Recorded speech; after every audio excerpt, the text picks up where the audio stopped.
আবার এসে গেছি একটি এক্সক্লুসিভ আপডেট নিয়ে।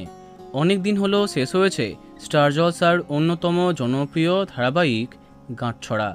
অ্যাক্রোপলিসের এই ধারাবাহিকে একসাথে অনেক জনপ্রিয় তারকাকে দেখা যায়। বলা বাহুল্য, তাদের মধ্যে শুধুমাত্র একজনই কামব্যাক করেছেন, অনুষ্কা গোস্বামী। রোশনাইতে তাকে নায়িকা চরিত্রে দেখা যাচ্ছে।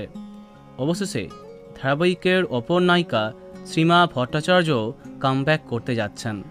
অনেক আলোচনার পরে অবশেষে সত্যি করেই জনপ্রিয় প্রোডাকশন এসভিএফের অধীনে আসছে তার নতুন ধারাবাহিক, যার প্রাথমিকভাবে নাম দেওয়া হয়েছে বসু পরিবার।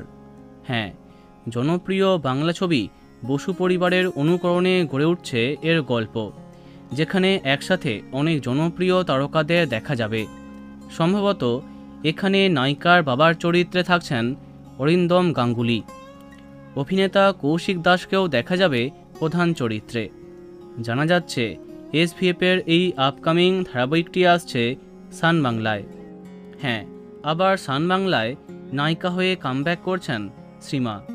ইতিমধ্যে বসু পরিবারের প্রথম প্রোমো শ্যুট সম্পন্ন হয়েছে, তবে এখনও জানা যায়নি এখানে নায়ক চরিত্রে কে আছেন। এটাও জানা যাচ্ছে শ্রীমার সাথে আরও এক নায়িকাকে দেখা যাবে প্রধান চরিত্রে। দেখা যাক কবে সামনে আসে বসু পরিবারের প্রথম প্রোমো। তো বন্ধুরা, কে কে এক্সাইটেড কমেন্টে জানাতে পারো। ভিডিওটি লাইক এবং শেয়ার করো।